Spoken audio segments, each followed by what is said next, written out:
தாய் வீடு December 2025. A House of Dynamite. Dynamite வீடு. எழுதியவர் ரதன். வாசிப்பவர் நிருஷா கனகசபை ஹரேந்திரன். காலை 9:30 மணி. காலைக்குரிய பரபரப்புடன் நாள் ஆரம்பமாகிறது. அன்றாட வாழ்க்கையின் சலிப்பான மற்றும் அற்பமான விடயங்களுடன் அன்றைய நாள் ஆரம்பமாகிறது. ஒரு நோய்வாய்ப்பட்ட குழந்தை, போக்குவரத்து நெரிசல் நிறைந்த பயணம், நேற்றிரவு பேஸ்பால் விளையாட்டின் விவாதம், ஒரு காலை தேநீர். வேறென்ன தேவை நாளின் ஆரம்பத்துக்கு? அந்த நாளின் அசாதாரண தன்மையை அட்மிரல் மார்க் மில்லர் வெள்ளை மாளிகை சூழ்நிலை அறையில் பணிபுரிபவர்களிடம் உலகம் அழியப் போகின்றதா என்று எனக்கு ஒரு கூச்சலிடுங்கள் என்று வெளிப்படையாக கூறியதில் கேட்கலாம். ஏன் அவர் அவ்வாறு கூறினார்? பசிபிக் பெருங்கடலுக்கு மேலே ஒரு அடையாளம் தெரியாத ஏவுகணை அமெரிக்க வான்வெளியை நோக்கிச் செல்வது கண்டறியப்படும் போது இயல்பு நிலை உணர்வு திடீரென சீர்குலைகிறது. அலாஸ்கான் தளத்திலும் வெள்ளை மாளிகை சூழ்நிலை அறையிலும் உள்ள கதாபாத்திரங்கள் முதலில் அச்சுறுத்தலை நிராகரிக்கின்றனர். கடல் சார்ந்த எக்ஸ்பேண்ட் ரேடார் SBX-1 வடமேற்கு பசிபிக் பெருங்கடலில் பறக்கும் அடையாளம் தெரியாத கண்டம் விட்டு கண்டம் பாயும் ஏவுகணையை கண்டறிந்தது. வழமை போல் வடகொரியாவின் செயல் ஏவுகணை பரிசோதனை என நம்பப்படுகிறது. அதன் பாதை மாறிய போது ஒரு அச்சம் ஏற்பட்டது. அது எங்கு தாக்கும் என ஆராய்ந்த போது அதிர்ச்சி ஏற்பட்டது.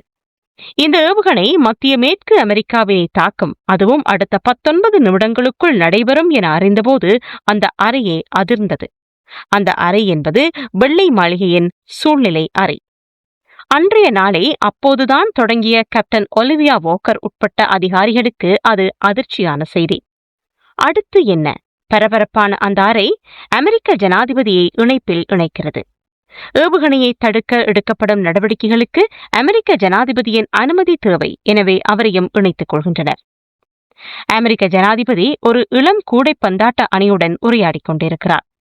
அவசரமாக அவர் அழைக்கப்பட்டு அவருக்கு அமெரிக்கா தாக்குதலுக்குள்ளாகியுள்ளது என்ற விவரங்கள் தெரிவிக்கப்படுகிறது. செப்டம்பர் 11 தாக்குதல் நடைபெற்ற போது ஜோர்ஜ் W. புஷ் பாடசாலையொன்றில் மாணவர்களுடன் இருந்தமையை இது நினைவுபடுத்துகிறது. ஏவுகணை தாக்கப்போகும் இடம் சிகாகோ நகரமாகவிருக்கும் என்று கணிப்பிடுகிறார்கள். அவ்வாறு சிகாகோவை தாக்கினால் உடனடியாக 2.5 மில்லியன் மக்களின் உயிருக்கு ஆபத்து ஏற்படலாம். US federal emergency management agency நிலைமை குறித்து உயர்மட்ட அதிகாரிகளுக்கு அறிவித்தல் விடுக்கிறது. கேப்டன் ஒலிவியா வாக்கர் தனது கணவனையும் பிள்ளைகளையும் மேற்கு நோக்கி உடனடியாக செல்லும்படி அறிவுறுத்துகிறார். வழமையான நடைமுறையில் கேப்டன் ஒலிவியா அவ்வாறு செயற்பட முடியாது.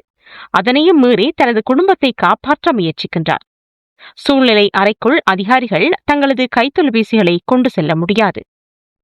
துணை தேசிய பாதுகாப்பு ஆலோசகர் ஜேக் பெரிங்டன் உள்ளிட்ட அதிகாரிகள் வடகொரியா மற்றும் ரஷ்யா ஆகிய நாடுகள் இதனை ஏவி இருக்கலாம் என்று நம்புகின்றனர்.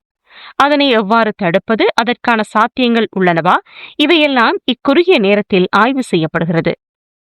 United States Strategic Command general Anthony பிரெடி அமெரிக்க ஜனாதிபதி மிக தீவிர எதிர்த்தாக்குதலை மேற்கொள்ள வேண்டும் என்று வலியுறுத்துகின்றார். அமெரிக்க ஜனாதிபதி தயங்குகிறார்.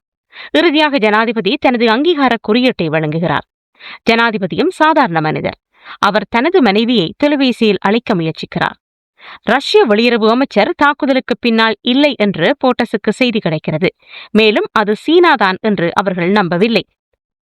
ஏவுகணை அமெரிக்காவை நோக்கி செல்கின்றது என்பது தெளிவாகிறது. மேலும் எதிர் நடவடிக்கைகள் தோல்வியடையும் போது பதற்றம் அதிகரிக்கிறது. இறுதி நேரம் நெருங்க பதற்றம் அதிகரிக்கிறது. ஓர் அமெரிக்க நகரத்தில் ஓர் அணுகுண்டின் சாத்தியமான தாக்கம். கண்டறிதலுக்கும் தாக்கத்துக்கும் இடையிலான நேரம் படத்தின் மையமாகும். மேலும் யாரை காப்பாற்றுவது? திருப்பி தாக்குவதா?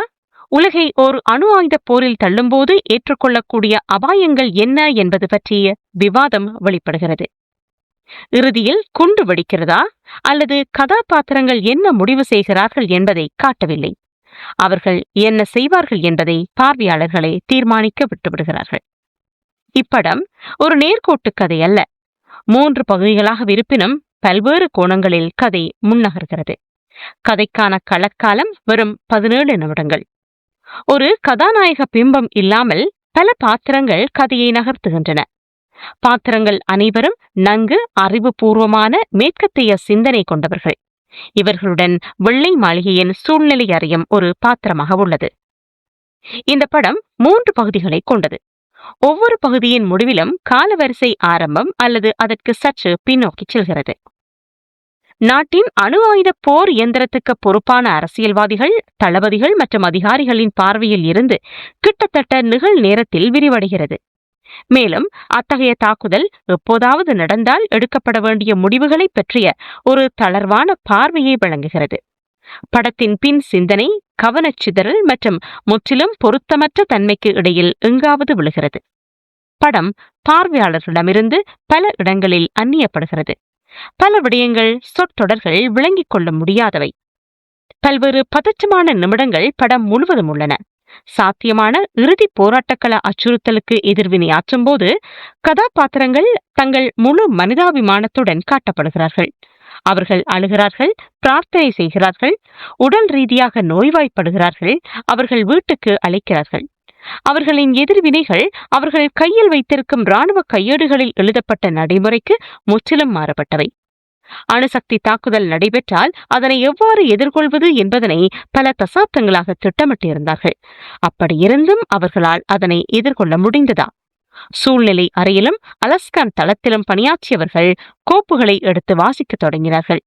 அனைவரும் குழப்பத்தில் இருக்க அலஸ்கான் தளத்தில் இருப்பவர்கள் நாங்கள் எல்லாவற்றையும் சரியாக செய்தோம் என கத்தினார்கள். இதுதான் தோல்வியடையும் பொழுது அல்லது என்ன செய்வது என்று தெரியாமல் இருக்கும் பொழுது ஏற்படும் மனோநிலையின் பிரதிபலிப்பாகும். கதாபாத்திரங்களின் மிகவும் யதார்த்தமான எதிர்வினைகளுடன் அணு ஆயுதங்களின் அழிவுகரமான திறன்கள் மிகவும் ஒழுங்குபடுத்தப்பட்டு நன்கு வெளிப்படுத்தப்படுகின்றன. அவை மனித குலத்தின் முட்டாள்தனத்துக்கு உட்பட்டவை என்ற காரணத்தை நோக்கமாக கொண்டுள்ளன. இயக்குனர் கேத்தரின் பிகிலோ ஆஸ்காரின் சிறந்த இயக்குனருக்கான விருதை ஈராக் போரை மையப்படுத்திய தி ஹர்ட் லாக்கர் படத்துக்காக பெற்றுள்ளார். இவர் இயக்கிய K-19 த விடோமேக்கர் திரைப்படமும் அணுசக்தியை மையப்படுத்திய படம். கடந்த வருடம் வெளியாகிய மியூனிக் ஒலிம்பிக் தாக்குதல்கள் பற்றிய செப்டம்பர் 5 என்ற திரைப்படம் போல் பதைப்பதைப்பாக வெளிப்படவில்லை. ஒரு சிக்கலான திரைக்கதையை தனது புத்திசாலித்தனமான இயக்கத்தால் சிறப்பாக வெளிப்படுத்தியுள்ளார். படத்தில் அமெரிக்க அதிபராக நடித்தவர் இட்ரிஸ் எல்பா, ஒரு பிரித்தானிய நடிகர். இவருக்கு 2025 2 அதிர்ஷ்டங்கள் கிடைத்தன. முதலாவது இவ்வாண்டு வெளியான ஹெட்ஸ் ஆஃப் ஸ்ட்ரேட் என்ற ஹாலிவுட் திரைப்படத்தில் பிரித்தானிய பிரதமராக நடித்தார். அதே ஆண்டில் ஹவுஸ் ஆஃப் டைனமைட் படத்தில் அமெரிக்க ஜனாதிபதியாக நடித்துள்ளார். இவர் ஓர் ஆபிரிக்க வம்சாவளி பிரித்தானியர் ஆவார். இதுவரையில் ஆபிரிக்க வம்சாவளி பிரித்தானியர்கள் எவரும் பிரித்தானியாவின் பிரதமராக பதவி வகிக்கவில்லை. அமெரிக்க ஜனாதிபதியாக ஒபாமா ஒருவரே பதவி வகித்துள்ளார். பொதுவாகவே மேற்கத்திய படங்களில் ஆபிரிக்க அமெரிக்கர்களை ஜனாதிபதியாக அல்லது பிரதமராக நடிக்க வைத்திருந்தால் அதன் பின்னணியில் ஒரு நுண் அரசியல் இருக்கும். இட்ரிஸ் எல்பா ஒபாமாவை நினைவுபடுத்துகின்றார் என்பதனை மறுக்க முடியாது. இது கூட டொனால்ட் ட்ரம்பை காப்பாற்ற முயற்சி. அதிகாரங்கள் குவிந்துள்ள ஓர் அதிபராகவே இட்ரிஸ் எல்பா வெளிப்படுகின்றார். திரைப்படம் வெளியாகியுள்ள காலம். அண்மைய காலங்களில் ஒரு சில படங்கள் அணுசக்தி, அதன் அழிவு பற்றி வெளிவருகின்றன.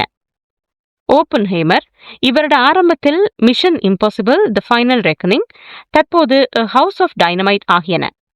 ஹவுஸ் ஆஃப் டைனமைட் படம் பென்டகனின் ஆலோசனை பெறப்படவில்லை என ப்ளூம்பர்க் கருத்து தெரிவித்திருந்தாலும் இயக்குனர் பல இராணுவ திறன் ஆய்வாளர்களின் ஆலோசனைகளை பெற்றே திரைக்கதையை அமைத்ததாக தெரிவித்துள்ளார்.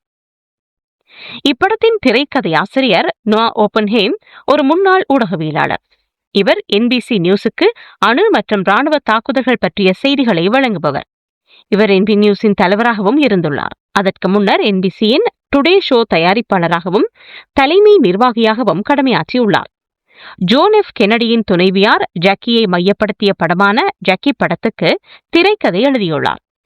வெனிஸ் திரைப்பட விழாவில் சிறந்த திரைக்கதை ஆசிரியருக்கான விருதையும் பெற்றுள்ளார். ஓப்பன்ஹேம் மிகவும் விரிவாகவும் நுணுக்கமாகவும் திரைக்கதை எழுதியுள்ளார். இதற்கு அவரது ஊடக அனுபவம் பிரதான காரணமாகும்.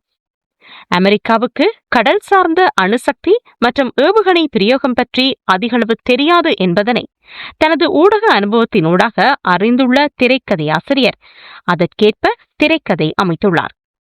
திரைக்கதை பார்வையாளர்கள் இங்கு அமெரிக்க மக்கள் மற்றும் கனேடிய மக்களும் கூட அக்கறையற்றவர்கள் என்ற பார்வையை வெளிப்படுத்துகிறது. ஹவுஸ் ஆஃப் டைனமைட் படம் வெளியாகியுள்ள காலம் முக்கியமானது. அண்மையில் டொனால்ட் ட்ரம்ப் அமெரிக்கா மீண்டும் அணு ஆயுத பரிசோதனையை மேற்கொள்ள வேண்டும் என்று அறிவித்திருந்தார். அதற்கான காரணமாக ரஷ்யாவின் அணு ஆயுத விஸ்தரிப்பை அமெரிக்க அரசு சுட்டிக்காட்டியிருந்தது. இந்நிலையில் நெட்ஃபிளிக்ஸின் தயாரிப்பில் இப்படம் வெளியாகி ஏற்கனவே வெனிஸ் உட்பட்ட திரைப்பட விழாக்களில் திரையிடப்பட்டுள்ளது. படம் வெளிப்படுத்தும் அரசியல். இப்படத்தால் ஏற்படுத்தப்படும் அணு ஆயுத பயம் தேவையானதா, உண்மையானதா? அண்மையில் டொனால்ட் ட்ரம்ப் மீண்டும் அணு ஆயுத சோதனை அமெரிக்காவுக்கு தேவை என்ற கருத்து ஒன்றை தெரிவித்திருந்தார். மற்ற நாடுகள் திட்டங்களை சோதித்து வருவதால் நமது அணு ஆயுதங்களை சமமான அடிப்படையில் சோதிக்க தொடங்குமாறு போர்த்துறைக்கு நான் அறிவுறுத்தியுள்ளேன். அந்த செயல்முறை உடனடியாக தொடங்கும் என்று ட்ரம்ப் பதிவிட்டுள்ளார். இப்படத்துக்கு பின்னால் உள்ள 3 அரசியல் கருத்துகள் முக்கியமானவை. முதலாவது, நேட்டோ நாடுகள் அமெரிக்க பாதுகாப்புக்கு அந்த நாடுகளின் வரவு செலவு திட்டத்தில் 5% ஒதுக்க வேண்டும் என்று அமெரிக்கா தெரிவித்துள்ளது. நேட்டோ நாடுகள் ரஷ்யாவை எதிரி நாடாக கருதுகின்றன. ரஷ்யா அணுசக்தியை கொண்டுள்ள நாடு. தொடர்ச்சியாக அமெரிக்காவும் மேற்கு நாடுகளின் ஊடகங்களும் ரஷ்யாவின் அணுசக்தி கொள்கைகளை விமர்சித்து வருகின்றன. நேட்டோ நாடுகளின் மத்தியில் ஒரு பயத்தையும் ஏற்படுத்தியுள்ளன. இரண்டாவது, வடகொரியா, சீனா மற்றும் ரஷ்யா போன்ற நாடுகள் அணு ஆயுதங்களை மேலும் தயாரிக்கின்றன என்ற மேற்கின் ஊடக பரப்புரைகள் அதிகளவில் இடம்பெறுகின்றன. அதன் ஒரு அம்சமாக டொனால்ட் ட்ரம்பின் கருத்தும் அமைந்துள்ளது. ஈரான் மீதான இஸ்ரேல் தாக்குதல்களுக்கும் அணுசக்தி நிறுவனங்களின் வளர்ச்சி மீதான எதிர்த்தாக்குதல் என அமெரிக்காவும் இஸ்ரேலும் சுட்டிக்காட்டியிருந்தன. முன்னர் ஈராக் மீதும் அமெரிக்கா குற்றம் சாட்டியே ஈராக்கை அழித்தது. மூன்றாவது, டொனால்ட் ட்ரம்பால் ஆரம்பிக்கப்படவுள்ள கோல்டன் டோம். இதற்கு பல $1 டிரில்லியன் செலவாகும். இதில் இணையுமாறு கனடாவையும் டொனால்ட் ட்ரம்ப் வற்புறுத்தி வருகின்றார்.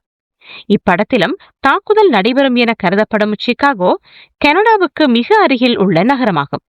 இப்படத்தில் அடிக்கடி இதற்காகத்தான் $50 பில்லியன் செலவிட்டோம் என்று கருத்து கூறப்படுகிறது. அமெரிக்க ஏவுகணை பாதுகாப்பின் அவசியத்தை இது வலியுறுத்துகிறது. மேலும் ட்ரம்பின் கோல்டன் டோமின் அவசியத்தையும் சுட்டிக்காட்டுகிறது. மேற்கத்திய ஊடகங்கள் படம் கோல்டன் டோமை விமர்சிப்பதாக கூறினாலும் இவ்வாறான ஒரு அச்சத்தை பார்வையாளர்கள் மீது ஏற்படுத்தும் போது பார்வையாளர்கள் பாதுகாப்பின் அவசியத்தையே உணர்வார்கள். ஸ்ட்ராட்டஜிக் ஆர்ம்ஸ் ரிடக்ஷன் ட்ரீட்டியின் அவசியத்தை படம் வெளிப்படையாக பேச மறுக்கிறது.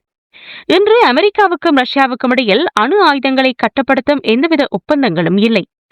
இருக்கும் ஒப்பந்தங்கள் மேம்போக்கானவை. அதே போலவே வடகொரியா மற்றும் சீனாவுடனும் இல்லை.